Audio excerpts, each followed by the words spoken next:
팔 많고 시끄러웠던 2024년이 지나고 이제 서양력으로 2025년이 되었습니다. 근데 이제 이게 뭐 을사년이 된 거죠. 그래서 이게 을사년이냐 하면은 사실은 아직 설이 지나지 않았으니까 뭐 우리 날짜 개념으로는 아직까지 을사년은 아니고 갑진년인 겁니다. 그러니까 이렇게 나이도 만 나이가 있고 뭐 한국 나이가 있고 이런 식으로 우리 문화는 이 서구 문화가 들어오는 바람에 두 가지가 혼용되어 있어요. 그러니까 서양 애들은 그런 게 없죠. 자기네들은 그냥 1월 1일이 되면 새해가 시작되는 건데 우리한테는 이게 새해이기도 하고 또 새해가 아니기도 하다는 겁니다. 그 여기다가 이름들을 다 붙여놨는데 다 새롭다는 신이나 뭐 새나 이런 걸 붙였어요. 그래서 1월 1일을 옛날에는 신정이라고 불렀고 우리 설을 구정, 옛 구자를 써서 구정이라는 말을 붙였단 말이에요. 옛 구자를 붙이게 되면 뭔가 낡았다는 의미, 새롭지 않다는 부정적 의미가 있어요. 근데 이런 식으로 앞에다가 신이나 뭐 새나 이런 말을 붙여서 마치 서양에서 들어온 문명이 새롭고 좋은 것이고 우리 것은 낡고 버려야 할 것이다라는 그 인식을 암암리에 이런 단어나 개념을 통해서 심어주는 거예요. 그래서 우리가 서구가 우리보다 선진이고 잘 살고 좋다라고 하는 선입견을 갖게 되는 겁니다. 꼭 그렇지만은 않거든요. 저희 어렸을 때도 길이 새로 나면 그를 신장로라고 불렀어요. 새로운 길이라는 거죠. 물론 옛 길에 비해서 그 길들은 넓고 크게 만들었습니다. 거기다 신장로라고 이름을 붙이니까 옛날 길은 뭔가 불편하고 언젠가는 뜯어서 다시 만들어야 될 길이고 이렇게 생각되는 거죠. 그리고 자동차가 많아지면서 골목골목까지 차가 들어가야만 하는 형편이 되어버린 거예요.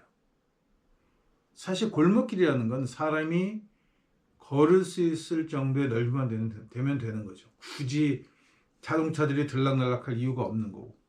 서구의 주거 개념하고 우리 주거 개념이 좀 다른데 유럽을 가보면 유럽은 뭐 골목골목 정말 차 한 대 겨우 지나갈 만한 골목들이 굉장히 많아요. 걔네들은 그거를 그대로 두고 문명을 발전시켰단 말이에요. 근데 우리는 그걸 다 헐어버려요. 여기에 문제가 있다고 저는 생각을 하는 겁니다. 왜 우리 것을 다 헐어버리냐? 구자를 붙여서 옛것이라는 이름을 붙여서 쓸데없는 것, 잘못 만들어진 것, 불편한 것이라는 개념을 박아 넣었기 때문이에요. 그러니까 다 헐어버린 거죠. 그러면 중세 때부터 살아왔던 도시들을 그대로 아직도 사용하고 있는 유럽의 경우에는 불편하지 않겠습니까? 거기도 그 당시에는 화장실도 없었죠. 하수구도 없고. 근데 있는 걸 그대로 가지고 거기다가 화장실을 들여놓고 하수구를 빼고 이런 식으로 해서 자기네들의 옛것을 그대로 지키면서 도시를 개발했어요. 우리는 다 헐어버렸잖아요. 그러니까 여행 가서 유럽에 가면 뭐 무슨 고풍스럽고 동화에서나 나올 법하고 뭐 이런 그런 뭐 정서가 있는 이런 건물들을 보게 되는 반면에 뭐 우리나라도 마찬가지고 동남아 가면 대부분 다 비슷한 현상입니다. 정말 의미 없는 건조하고 단조로운 콘크리트 건물이 쭉 들어선 그런 건물들을 보게 된단 말이에요. 내게 없는 거예요. 제가 80년 초에 제주도에 농화를 한번 갔다 오고 나서 한참이 지난 2000년이 지나서 20년이 지난 다음에 제주도를 갔더니 이건 제주도가 아니에요. 더 이상. 이건 정말 그냥 허접한 3대 도시같이 이 섬 전체를 그냥 다 개판을 만들어놨단 말이죠. 제주도만이 가지고 있는 그 모습이 있고 고유의 그 정치가 있었는데 싹 사라지고 그냥 새마을운동을 하듯이 일괄적으로 획일적으로 그냥 도시를 만들어버려요. 왜? 우리 것은 버려야 할 것, 구자가 붙어 있으니까. 구도시, 구시가지.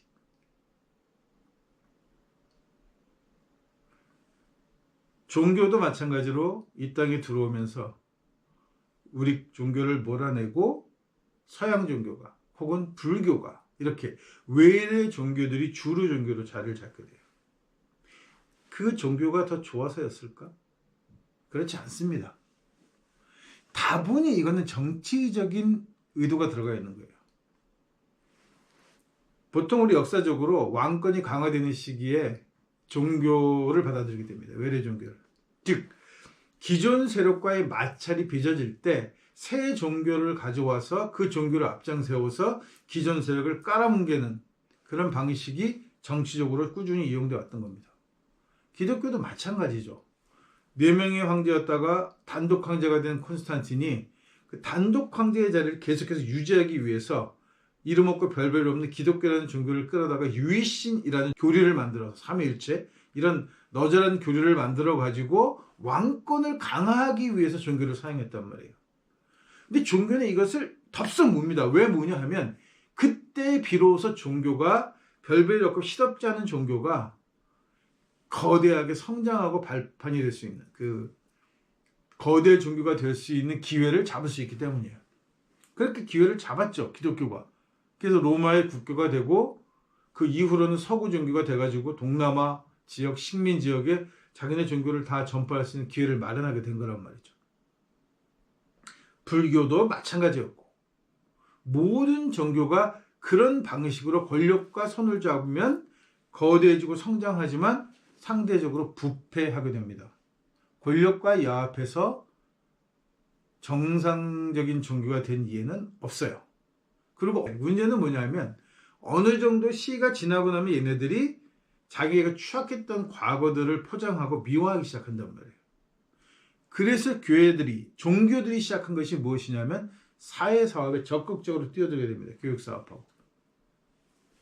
뭔가 사회에 봉사하는 모습을 보이는 거죠. 귀족들이 자기 재산이 몇 푼 안 되는 푼돈을 집어던져서 그거를 적선이 아니라 그거를 기부라고 하죠. 예. 기부라는 형태로 돈을 던지고 그 돈으로 자기네들이 뭔가 사회에 큰일을 하고 있는 것처럼.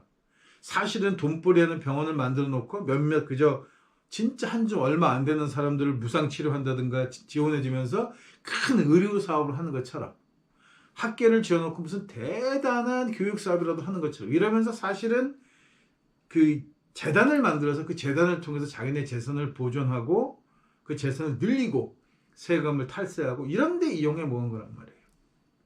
여기에 종교가 적극적으로 가담되어 있습니다. 사실 모든 종교는 이제 기업이에요. 어떤 진리나 신앙심을 따라가는 순수 단체가 아니라 돈벌이를 하는 기업이 됐단 말이죠.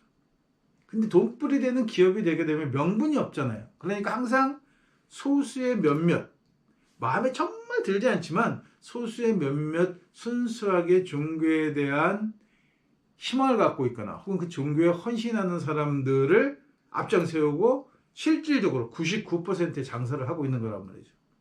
전형적인 사기입니다.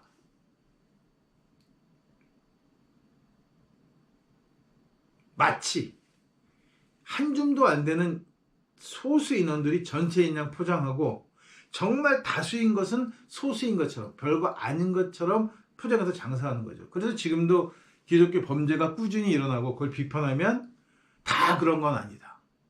아직도 열심히 사는 사람들이 있고 뭐 이렇게 싸잡아 욕하지 말라는 얘기를 많이 싸잡아 욕을 해야 합니다. 싸잡아 욕을 먹어야 돼요. 왜냐하면 그 소수, 자기들은 신앙을 지키는 건지 모르겠어요. 자기네들은 순수하게 신을 사랑하는지 모르겠어요. 그럴 수도 있죠. 그런데 그 행위가 자기가 속해 있는 교단이나 종교에 비열하고 천박하고 탐욕스러운 장사에 이용되고 있다고 하면 당연히 그만둬야 하지 않겠습니까? 뭐 탐욕스러운 일을 니들은 하든 말든 나는 그냥 고귀한 상태로 살아갈 거야. 이게 맞는 태도. 그렇게 요구를 하잖아요. 마치 진흙탕에 오물 천지인 데서 순수하게 이쁜 연꽃 한 곳이 태어나듯이 마치 그게 종교인 양 이야기를 한단 말이에요. 종교는 진흙탕에서 태어나는 연꽃이 아닙니다. 진흙탕이 종교인 거예요. 혼탁하게 보이는 연못이지만 그 연못에는 수많은 생명체가 살고 있고 그 수많은 생명체의 도움으로 연꽃이 피어나는 거지, 연꽃 자체가 고귀해서 다 썩은 물에서 연꽃이 피는 게 아니란 말이에요. 똥물에다 집어넣으면 연꽃이 피겠습니까? 못 핀단 말이에요. 필 수 있는 상황인 거예요. 그래서 마치 그것이 혼탁하게 보이는 연못처럼 보이니까 거기에 피는 연꽃 하나를 가지고 그게 종교인 양 사기를 치는 거죠. 그러면 그 소수의 그렇게 혼탁한 종교 바닥에서도 순수함을 지킨 그 사람들의 신앙심은 존경받아야 하지 않겠느냐, 이렇게 얘기하는 거예요, 다들. 근데 저는 그 존경받아야 하는 이유보다는 혼탁해진 종교를 보지 못하게 눈가림하고 있는 죄악이 더 크다라고 생각하는 거예요. 그 종교가 아니어도 신을 만날 수 있는 거거든요. 목사가 아니면, 교단 소속 목사가 아니면, 혹은 신학을 하지 않았으면 예수의 이야기를 못합니까? 역사적인 예수와 혹은 기독교라는 종교, 기독교라는 이름을 전 싫어하는데 어쨌든 간에 그 예수교라는 종교가 갖고 있는 그 순수한 이야기들을 못한다는 거예요. 반드시 신학교를 나와야 하고 목사이고 교단에 속해 있어야만 합니까? 반드시 머리를 깎고 산속에 들어가서 개를 받고 산속에 들어가서 수행을 해야만 스님인 거예요? 도를 닦을 수 있습니까? 역사적으로 그렇지 않다라고 얘기합니다. 그래서 가톨릭은 깨달음을 얻은 사람이 나타나면 그 깨달음이 기독교에 의한 깨달음이 아니에요. 원래 있던 종교들의 심성에서 깨달음을 얻어 기독교와 융화를 시키려고 하면, 기독교적으로 설명을 하려고 하면 못마땅하잖아. 그러니까 이 사람들을 수도원에 가다 두고 한 지역에 묶어놓고 그냥 거기서만 장사하게끔 하는 거예요. 거기서 살아가게끔 하는 거죠. 절대 그것이 바깥으로 튀어나오지 못하게 한단 말이에요. 옛날엔 그런 식으로 통제를 해왔던 거예요. 뭐 지금도 기독교도 뭐 파송교회들은 자기 마음에 들지 않으면, 대가리 마음에 들지 않으면 저기 별 볼일 없는 동네, 그저 정말 교단에서 도와주지 않으면 교인들 헌금으로 먹고 살기 어려운 지역에 파송을 내보내는 거 아니에요? 나가서 죽으라고 하고. 미련하기 때문에, 어리석기 때문에 그런 명령을 신의 명령이라고 착각하는 거예요. 어리석기 때문에 불법 계엄에도 불구하고 군인은 명령에 따른다는 개수작을 하게 되는 거예요. 법원이 체포영장을 발부해서 체포를 하라고 하는데 그게 불법이다 아니다 가지고 개수작을 떨면서 그 와중에 우리는 저항하겠다고 하는 경호처 같은 또라이들이 생기는 거란 말이죠. 악은, 세상 이야기로 하자면 악은 지혜롭습니다. 빠져나갈 구멍을 늘 만들어내고 어떻게 하든 소멸하지 않기 위해서 부단히 노력하는 존재가 악이에요. 그러니까 악은 지금까지 꾸준히 전해져 내려오는 겁니다. 선도 노력을 하긴 하죠. 근데 선은 노력으로 이루어지는 게 아니라 원래 대다수의 사람들이 선하기 때문에 유지되는 겁니다.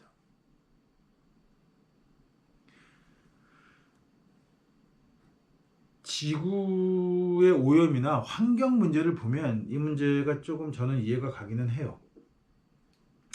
지구 온난화 문제, 화석 연료들 어마어마하게 떼쓰고 오염 물질 계속해서 내보내는데도 불구하고 지구는, 자연은 환경을 지키기 위해서 꾸준히 그것을 정화시켜 가요. 그게 민초라는 거죠. 인간 삶에서는. 대다수의 인간들은 좋은 세상을 만들기 위해서 노력하고 애쓰고 정화시키려고 하는 마음을 가지고 있어요. 아주 소수의 일부의 악이 끊임없이 세상을 오염시키고 어렵게 만드는 거예요.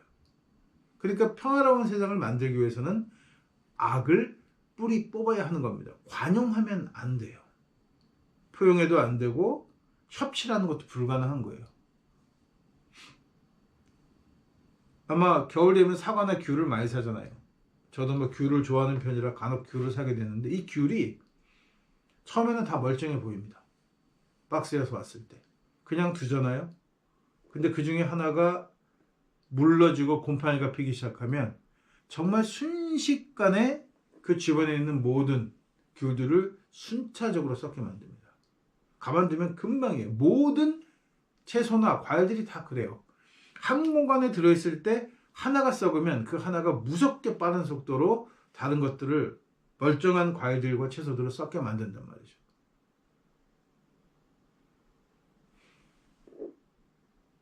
곰팡이만 제거하면, 썩게 만드는 균만 제거하면 안 썩을까?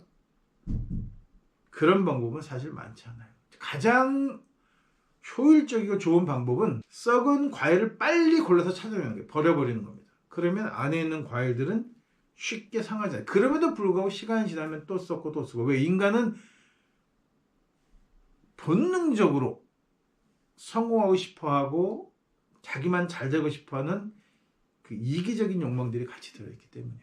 그래서 그런 사람들을 꾸준히 골라내서 도태시켜야 합니다.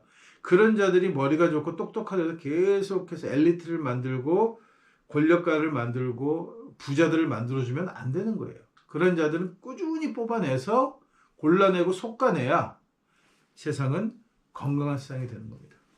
이제 한 달 난집 남은 갑진년을 보람있게 보내고, 정말 2025년 이 을사년이 용두삼이라고 하는 뱀의 꼬리가 되지 않는 해가 되려면, 흐지부지 끝나지 않는 해가 되려면, 이제 시작된, 용으로 시작했던, 용으로 끝내려고 하는 이 정말 험난하게 걸어온 이 모든 것들을 이뤄내는 한 해가 된다면, 을사년은 정말 의미 있는, 그리고 유종의 미를 걷어내는 용의 해를 이어받아 뱀꼬리로 끝나지 않고 용이 되기 위한 거대한 준비를 하는, 그래서 갑진년과 을사년이 하나로 묶어서 정말 좋은 세상을 만들어낼 기회가 되는 소중한 시간들을 만들어내는 때가 될 수 있다고 저는 그렇게 생각합니다.